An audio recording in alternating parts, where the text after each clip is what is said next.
Assalamualaikum warahmatullahi wabarakatuh. Kami dari kelompok 8 akan menjelaskan bagaimana isu-isu lingkungan terkait polusi udara. Sebelumnya, perkenalkan nama saya Salma Noni Ramadhani dengan NIM 2404120006. Saya Vina Nikmatusania dengan NIM 2404120009. Perkenalkan, nama saya Maimina Elvinus dengan nomor NIM 2404120011. Perkenalkan, nama saya Nailatul Rohmah dengan NIM 2404120014. Halo, perkenalkan nama saya Muhammad Umar Al-Faruq, biasa dipanggil Umar, dengan NIM 2404120017. Perkenalkan, nama saya Lin Aliu dengan NIM 2404120056. Kualitas udara Jakarta yang makin buruk, Dirjen Pengendalian Pencemaran dan Kerusakan Lingkungan Hidup menyarankan opsi kebijakan work from home. Di sini saya akan menjelaskan tentang analisis isu-isu lingkungan terkait polusi udara. Polusi udara merupakan isu lingkungan yang cukup serius, terutama di daerah perkotaan. Penyebab utamanya biasanya emisi dari kendaraan bermotor, industri seperti pabrik industri, dan pembakaran sampah. Selanjutnya mengenai kaitan antara teori etika lingkungan dengan isu lingkungan yang terjadi. Yang pertama adalah teori mengenai antroposentrisme. Menurut teori ini menganggap bahwa manusia adalah pusat dari segala-galanya. Menurut teori ini, manusia berhak untuk melakukan apapun tanpa memikirkan lingkungan sekitarnya. Dan kaitannya dengan isu lingkungan adalah manusia menganggap bahwa polusi udara ini dapat mengancam kesehatan manusia, seperti contohnya mengganggu gangguan pernafasan.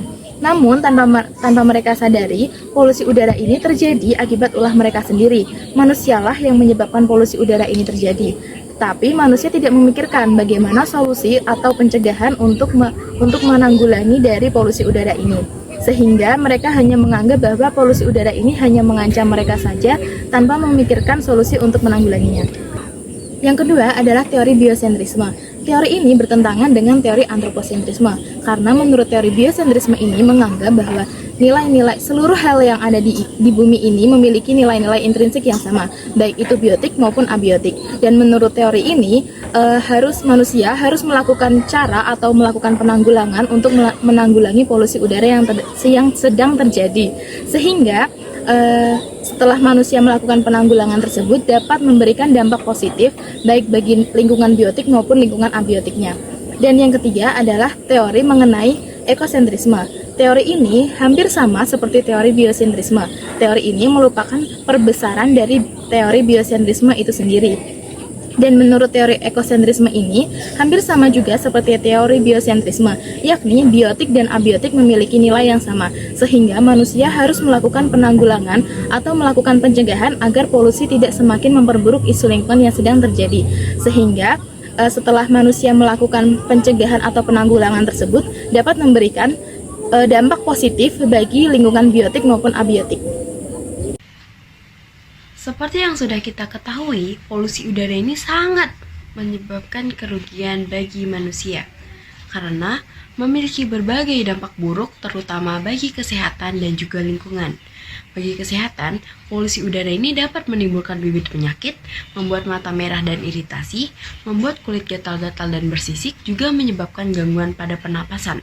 Selain itu, polusi udara juga dapat mengganggu tumbuh kembang anak, mengurangi jarak pandang, dan menjadi penyebab utama terjadinya pemanasan global. Pada lingkungan, polusi udara dapat menyebabkan hujan asam, eutrofikasi, penipisan ozon, dan juga perubahan iklim global. Selanjutnya yaitu faktor-faktor pencemaran udara. Pada umumnya, faktor pencemaran udara itu bersumber dari dua, yaitu karena aktivitas manusia dan juga aktivitas alamiah. Untuk aktivitas manusia seperti emisi transportasi. Transportasi mengeluarkan gas emisi berupa nitrogen dioksida, sulfur dioksida, dan juga karbon monoksida. Kemudian industri dan pabrik. Proses pembakaran bahan bakar saat produksi juga mengeluarkan gas yang berupa nitrogen dioksida dan juga sulfur dioksida. Kemudian untuk aktivitas alamiah atau kegiatan yang terjadi oleh alam itu sendiri, seperti debu pada gurun, ketika gunung meletus akan mengeluarkan debu dan juga gas beracun. Dan yang terakhir yaitu karena pembakaran lahan yang terjadi oleh alam itu sendiri. Saya akan membahas sedikit tentang solusi mengurangi polusi di udara. Isu polusi memang menjadi perhatian serius di seluruh dunia. Berikut beberapa solusi yang dapat kita lakukan baik secara individu maupun kolektif. Solusi yang pertama yaitu mengurangi penggunaan kendaraan pribadi. Contohnya seperti menaiki transportasi umum, menaiki sepeda, atau bisa berjalan kaki. Solusi yang kedua, menghemat energi. Jadi contohnya yaitu mematikan lampu di saat tidak digunakan. Ada lagi menggunakan peralatan hemat energi. Solusi yang ketiga, mengurangi penggunaan plastik. Contohnya seperti membawa tas belanja sendiri, membawa botol minum sendiri, dan menghindari produk plastik sekali pakai. Solusi yang keempat yaitu mengelola sampah dengan baik. Contohnya seperti memisahkan sampah organik dan anorganik. Ada juga bisa mendaur ulang sampah. Dan ada solusi kelima yaitu mendukung kebijakan lingkungan.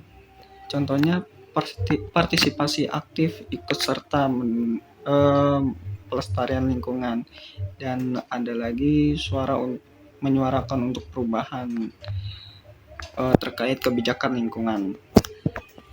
Secara individu sudah, dan ada yaitu secara kolektif. Mengatasi masalah polusi membutuhkan upaya bersama dari seluruh lapisan masyarakat, pemerintah, dan industri. Setiap individu memiliki peran penting dalam menjaga lingkungan. Penting juga untuk diingat bahwa yang pertama mulai dari hal kecil dulu, dan yang kedua bisa kita konsisten dari hal kecil itu, dan yang ketiga kita bisa berbagi informasi dan menyebarkan informasi. Seperti itu. Saya tutup dulu. Terima kasih. Edukasi yang bisa kita lakukan adalah melakukan sosialisasi untuk meningkatkan pemahaman masyarakat terkait dampak polusi udara terhadap kesehatan kita. Cara sosialisasi ini bermacam-macam. Contohnya dengan melakukan penyuluhan ke sekolah-sekolah maupun komunitas. Kita melakukan penyuluhan dan membagikan materi yang berisi tentang pentingnya menjaga udara bersih serta langkah-langkah yang bisa kita ambil, seperti mendorong siswa untuk berjalan kaki atau bersepeda saat sekolah.